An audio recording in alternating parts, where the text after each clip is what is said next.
they're not even preparing for the influx. They don't even have the tents or the spaces in these facilities to house what they already have. And so what makes us think that these sponsors are vetted enough to handle children?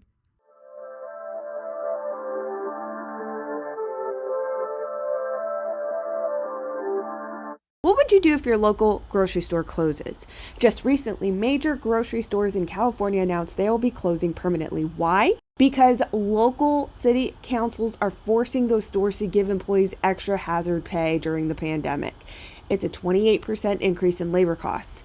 But those stores were already losing money, so now they're closing down for good. Expect to see more food supply issues like this in the near future. Ask yourself, could you go weeks or months without being able to buy food? Not unless you stockpile emergency food from My Patriot Supply, America's leader in survival food that stays fresh for up to 25 years in proper storage. I've arranged for you to save $70 off their popular 4-week food kit that gives you 2,000 plus calories a day. Go to preparewithnatly.com and you'll get the emergency food you need before the next emergency. Your 4-week kit will arrive discreetly at your door in just a few days. Don't wait. Now is the time to prepare for the unexpected. Visit preparewithnatly.com, preparewithnatly.com.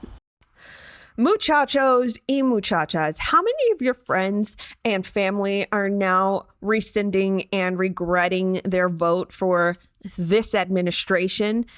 You know, the biggest thing is the manifestation and materialization of their fantasy ideas of this open borders, melting pot thing without really considering the consequences of what this would entail. And what we're talking about now is the border crisis happening, mostly in Texas. I'm in Texas, and recently we've learned that the Biden administration has been restricting access to the border, to media, to reporters, to photojournalists.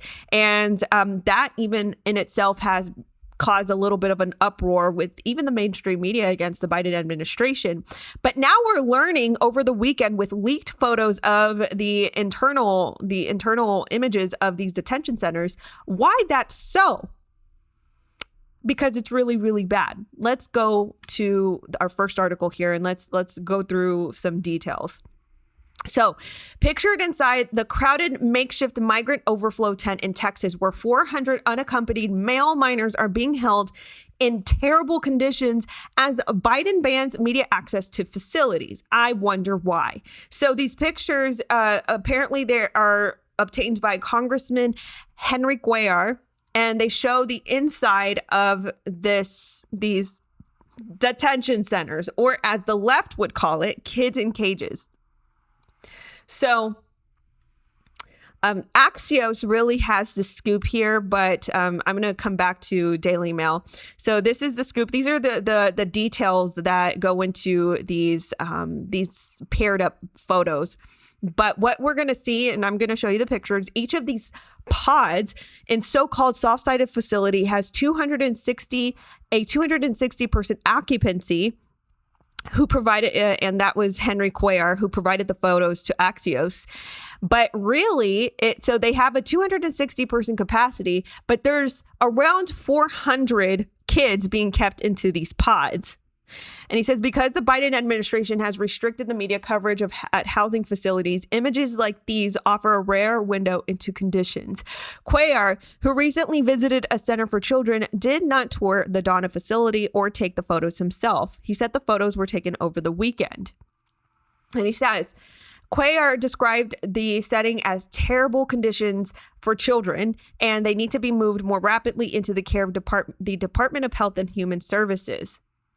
And this is what happens, though. So I'm gonna give you guys a glimpse into these photos. These are much bigger on the Daily Mail, so I'm just gonna switch here. Here you see nothing but these children from Latin America crossing the border, and in crowded conditions. Definitely not social distancing. So that also exposes a farce in our country, in my opinion. Here goes the secondary photo here. which in this photo here really seemed resemblant to me to a particular administration. And I'm just going to switch real quick. Here we go. This is the Obama administration. Does this not look similar to this administration? Going back to the photo here. So you see a bunch of adolescent males, child males being kept in these tents. So again, the media has been banned from accessing these facility centers. And now you see why, because the conditions are terrible. They're being called out on their BS, without being called out on their BS. This is all visually observable by the conditions that are showcased in those photos. So photojournalist from, I believe, CBS, he had this to say about the Biden administration. Photojournalist John Moore recently criticized the administration for giving the media zero access to the border operations, adding that there is no modern precedent in cutting off the press from the border. He says, I respectfully ask the U.S. Customs and Border Protection to stop blocking media access to their border operations, Moore tweeted Friday. A photographed CBP under Bush, Obama, and Trump, but now zero access is granted to the media. These long lens images taken from the Mexican side. There is no modern precedent for a full physical ban on media access to CBP border operations, Moore continued in another tweet. Those who might say, cut them some slack, they are dealing with the situation, I'd say, showing the U.S. response to the current immigrant surge is exactly the media's role. So, which he has a great point. Biden blocking the media access to the border patrol, to the facility centers, is also a great analogy and tone to his administration. I mean, how many times do we see him walking away from reporters, not answering questions? And there's a reason for that. Whether you realize it or not, there's a reason why there is no transparency into this administration, just like there is a reason why there is no transparency into the migrant facility centers, because it is in terrible conditions. And if this isn't any analogy to this administration and their so-called policies, then you can have a broader picture perspective as into what's really going on. So what's also concerning about this, so these are just more photos of these kids being held up. What's also concerning is that these children, they are so susceptible to human trafficking. It's not even a question. So here's some more statistics.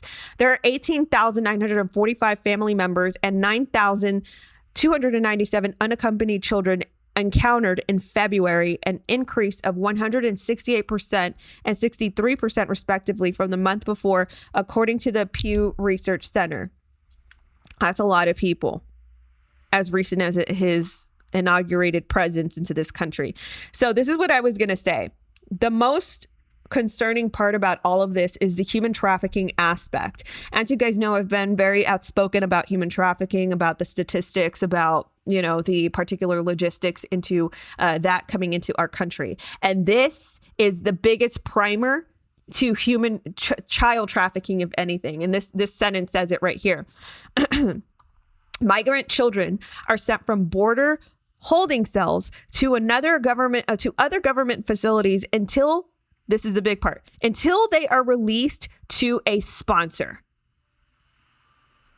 That is the most concerning part out of this entire thing, because this is what happens. And I've been open about this example of mine, and I'll say it until I'm blue in the face. So I'm just going to keep saying it. This is what happens.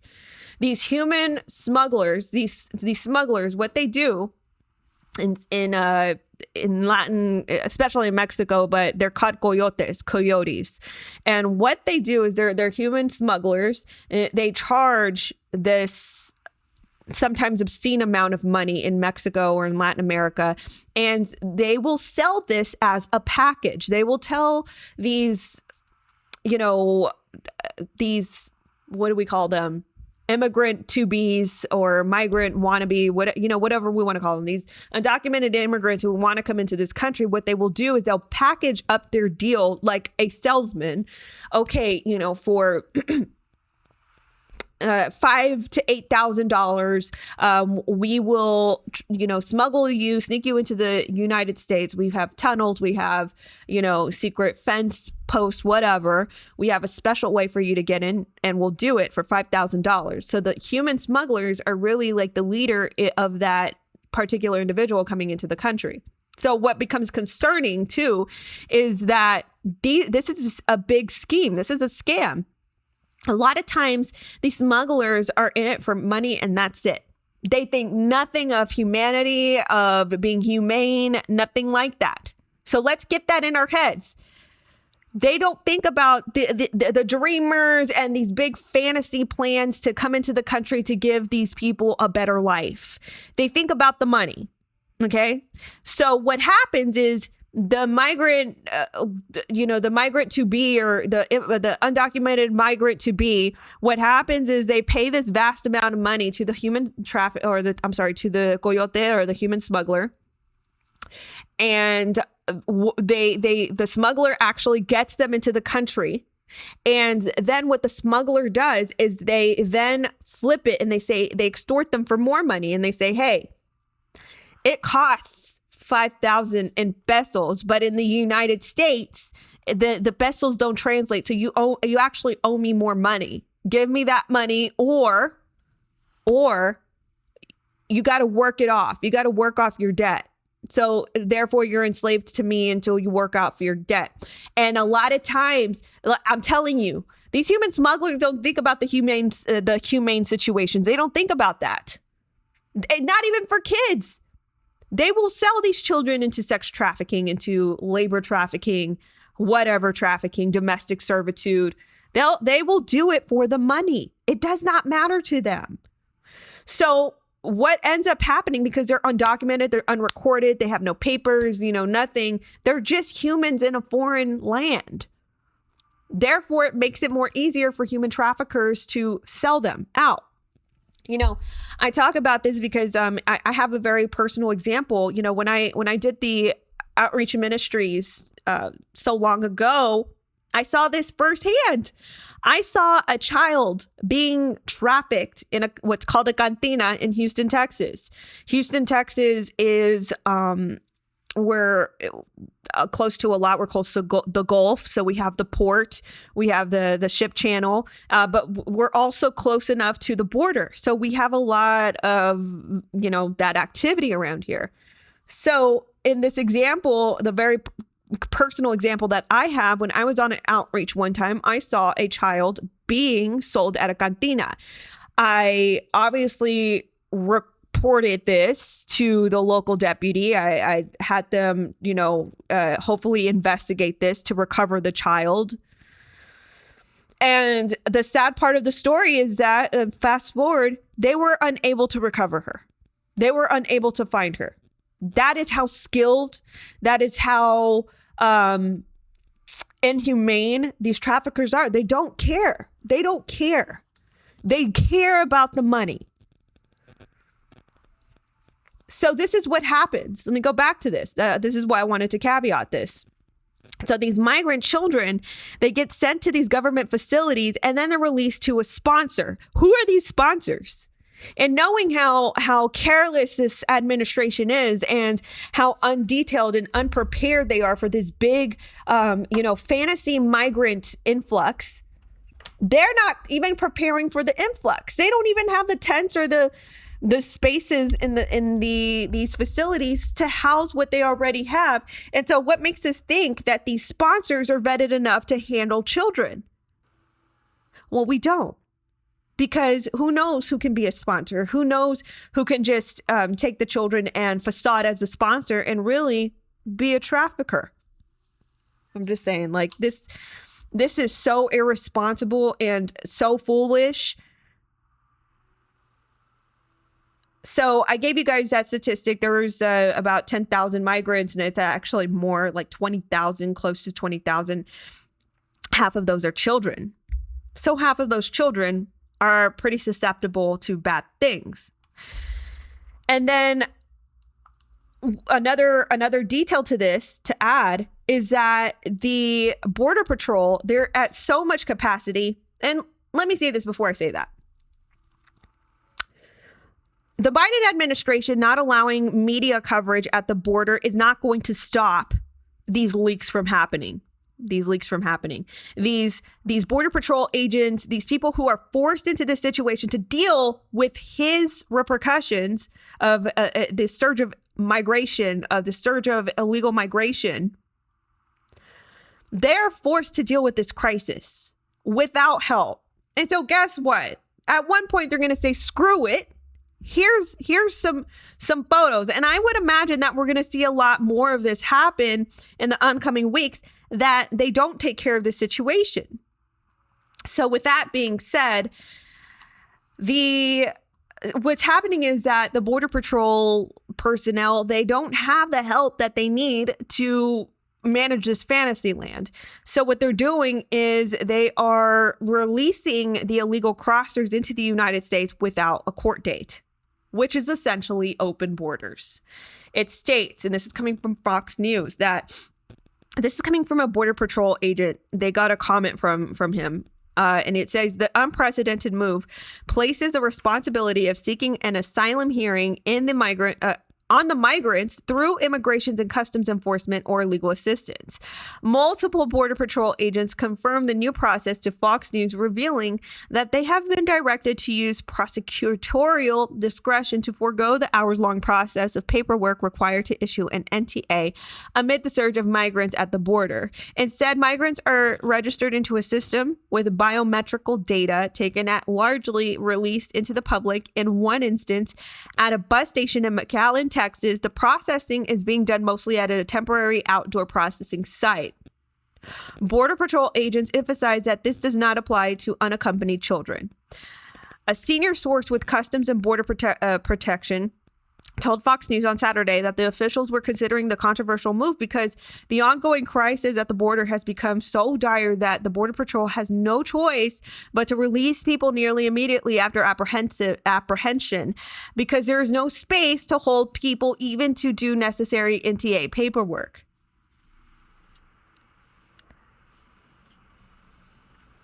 Precisely why the Biden administration does not want the media to cover this. There's so much more. This is only the beginning of this crisis. There's so much more that I don't even want to imagine. You know, I'm already in Texas, but there's so much more that I don't even want to imagine happening at the border, or even let alone my state. And I can tell you that, you know, Ken Paxton, our Attorney General in Texas, is fighting as much as he can to fight against the Biden administration and their relaxed policies on immigration. The judges are blocking a lot of the administration's, intentions to bring more people into this country undocumented. And this is, again, only the beginning. This is 20,000 at mid-March now. And this man wants to bring 11 million people into the country.